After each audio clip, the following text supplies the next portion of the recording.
Bonjour et bienvenue dans cette nouvelle vidéo et aujourd'hui nous allons parler de quelques œuvres complémentaires en lien avec le parcours Écrire et combattre pour l'égalité et avec la Déclaration des droits de la femme et de la citoyenne d'Olympe de Gouges. Ces œuvres sont à mentionner dans ta copie le jour du bac, c'est parti! Tout d'abord, nous pouvons parler d'une vie de Simone Veil. Il s'agit de l'autobiographie de Simone Veil qui raconte sa vie de son enfance à sa retraite. Dans cette œuvre, elle partage tous ses combats. Nous en apprenons plus sur ses positions politiques, mais surtout nous découvrons l'état d'esprit dans lequel elle se trouvait au moment de lutter, quels étaient les obstacles, comment elle a fait face à l'adversité pour faire passer de nombreuses lois, et notamment la loi la plus connue, qui est la loi Veil du 17 janvier 1975, celle qui dépénalise l'IVG, c'est-à-dire l'interruption volontaire de grossesse. Il s'agit d'une loi en faveur des droits des femmes, incontournable parce qu'elle marque un très grand progrès. Ce roman montre que depuis la Déclaration des droits de la femme et de la citoyenne d'Olympe de Gouges, des progrès ont été faits, de grandes avancées ont eu lieu, mais d'autres sont encore à faire.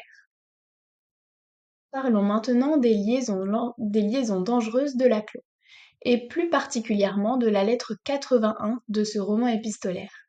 En effet, la marquise de Merteuil s'adresse au vicomte de Valmont et lui explique comment elle a réussi, grâce à son intelligence, à sortir des carcans dans lesquels la femme est enfermée au XVIIIe siècle. Merteuil dresse son autoportrait et met en valeur son caractère manipulateur et vicieux, mais aussi son intelligence, puisque grâce à ses capacités intellectuelles, elle s'éduque elle-même et parvient à sortir de l'état de passivité contraint par son sexe. Elle s'érige donc comme une femme libre, émancipée, mais aussi aux marges de cette société réductrice vis-à-vis des femmes. Donc elle fait un état des lieux extrêmement pessimiste de la condition féminine à l'époque et décide de s'en émanciper par le libertinage. Enfin, nous pouvons mentionner l'école des femmes de Molière. Arnolphe est un homme qui est épouvanté à l'idée d'être trompé. Il décide alors d'être le tuteur d'Agnès, qu'il va mettre au couvent et laisser dans l'ignorance la plus totale. Lorsque celle-ci atteint l'âge de 17 ans, il souhaite l'épouser, mais elle tombe sous le charme d'Horace. Arnolphe est l'archétype type du personnage misogyne. Il va en devenir risible et ridiculiser la prétention de supériorité de l'homme sur la femme.